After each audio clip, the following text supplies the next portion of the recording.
Chapter 8. When Dixie's bald spots started growing fur, and the fur that he had began with started looking shiny and healthy, and he didn't limp anymore, and you could tell he was proud of looking so good, proud of not looking like a stray. I thought what he needed most was a collar and a leash, so I went into Gertrude's Pets, where there were fish and snakes and mice and lizards and gerbils and pet supplies, and I found a real handsome red leather collar with a matching leash. When Dixie was not allowed to come inside the store, there was a big sign on the store that said no dogs allowed. So I held the collar and the leash up to the window, and when Dixie, who was standing on the other side of the door, put his lips and showed me his teeth and sneezed and wagged his tail, something furious. So I knew he absolutely loved that leash in combination, but it was very expensive. I decided to explain my situation to my man behind the counter. I said, I don't get a big enough allowance to afford something this fancy, but I love this collar and leash, and so did my dog, and I was thinking maybe you could set me up on an installment plan. Installment plan, said the man. Gertrude, someone screamed in a real irritating voice. I looked around. It was a parrot. She was sitting on top of the fish tanks looking right at me. An installment plan, I said, ignoring the parrot. You know, where I promise you to give you my allowance every week, and you give me the leash and the collar now?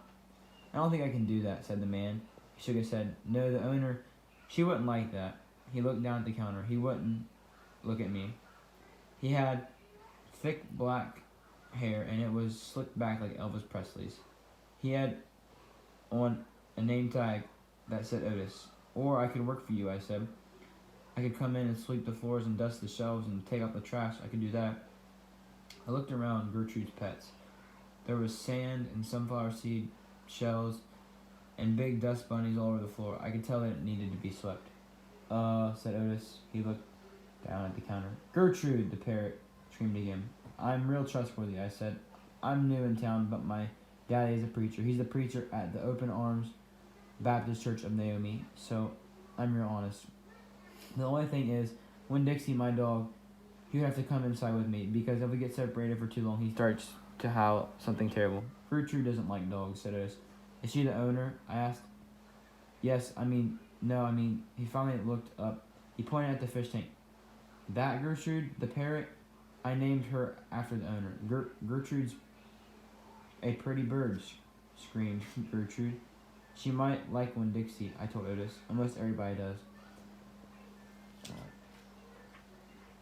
Maybe he could come inside and meet her, and if the two of them get along, then I could have a job. Maybe, Otis mumbled. He looked down at the counter again.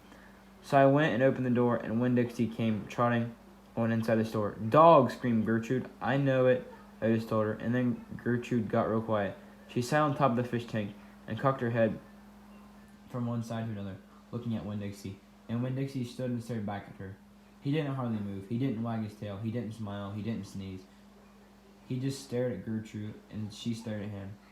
And then she spread her wings out real far and flew and landed on top of Winn-Dixie's head. Dog, she croaked. Winn-Dixie wagged his tail just a tiny little bit, and Otis said, You can start on Monday. Thank you. You won't be sorry. On the way out of Gertrude's Pets, I said to Winn-Dixie, You are better at making friends than anybody I have ever known. I bet if my mama knew you, she would think you were the best dog ever.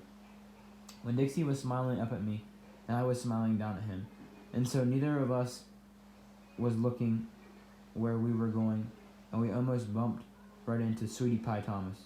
She was standing there, sucking on the knuckle of her third finger, staring in the window of Gertrude's Pets. She took her finger out of her mouth and looked at me. Her eyes were all big and round. Was that bird sitting on that dog's head? She asked. She had her hair tied up in a ponytail with a pink ribbon.